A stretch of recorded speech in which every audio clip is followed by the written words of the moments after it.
Au commencement, il n'y avait qu'ombre et lumière, toujours ensemble, inséparables, jamais l'un sans l'autre. Lumière régnait sur le jour, ombre, lui, était le souverain de la nuit.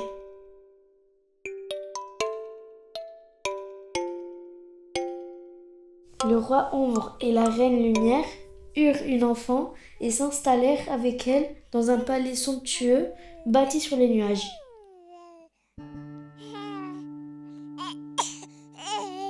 La jeune princesse aimait porter, pour tout bijou, une délicate et fine étoile de mer que lui avait offert un mari, son unique ami. Elle n'avait nul besoin d'autres joyaux, car dans ses cheveux, une longue mèche bouclée défiait la nuit en brillant dans le ciel.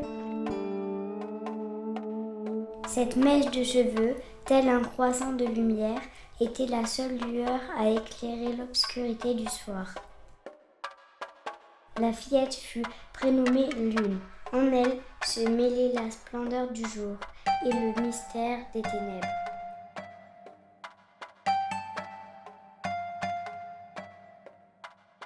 Mais une nuit, Ombre, terriblement jaloux de la clarté de Lune, l'enleva et la cacha sur la terre. Là-bas, de nombreuses maisons aux multiples pièces pouvaient mieux que nulle part ailleurs dissimuler un secret. Profitant du sommeil de sa prisonnière, Ombre se glissait en silence dans la maison et s'insinuait dans ses songes d'enfant pour lui voler sa lumière. Alors, la mèche de cheveux, tout comme le rêve de Lune, s'éteignirent petit à petit.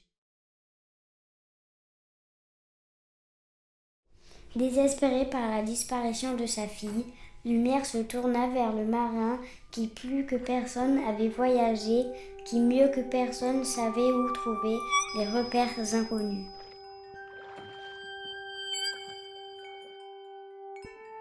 Le marin accepta d'aider la reine et fouilla chaque grotte, chaque tanière d'ogres, de dragons, de loups-garous et de sorcières. Il chercha Lune sur les 7 océans, au fond des abysses et sur les terres émergées.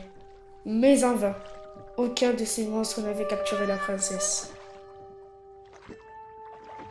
De son côté, plus le temps passait, et plus Lune se sentait seule et isolée, perdue dans ce monde étranger, si éloigné de son palais. Bien qu'il n'ait pas réussi à retrouver la princesse, le marin ne s'avoua pas vaincu. Il pêcha autant d'étoiles de mer que sa barque pouvait en contenir, et il en parsema le ciel, de la terre au firmament, car tout au fond de son cœur, il espérait que Lune suivrait un jour ce chemin pour revenir chez elle. Les étoiles vêtues de cristaux de sel marin brillaient tant qu'une nuit, alors que tout espoir semblait éteint. Lune aperçoit pour la première fois un éclat lumineux pénétrer par la fenêtre de sa prison. Elle leva les yeux vers le ciel et le vit tout illuminé par une traînée d'étoiles scintillantes, pareille à celle que le marin lui avait offerte autrefois. La princesse décida de suivre ce sentier étoilé qui la guida enfin jusqu'à chez elle.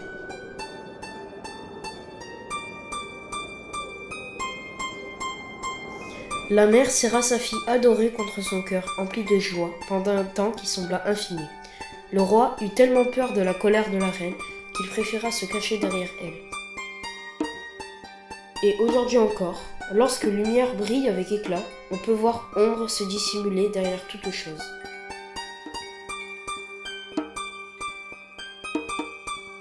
Pour fêter le retour de la princesse, la reine ordonna de laisser les étoiles dans le ciel afin que tous ceux qui perdaient leur chemin puissent à l'avenir le retrouver. Depuis, les étoiles illuminent chaque nuit de leur éclat. Leur feu guide le voyageur égaré et redonne l'espoir à ceux qui l'ont perdu.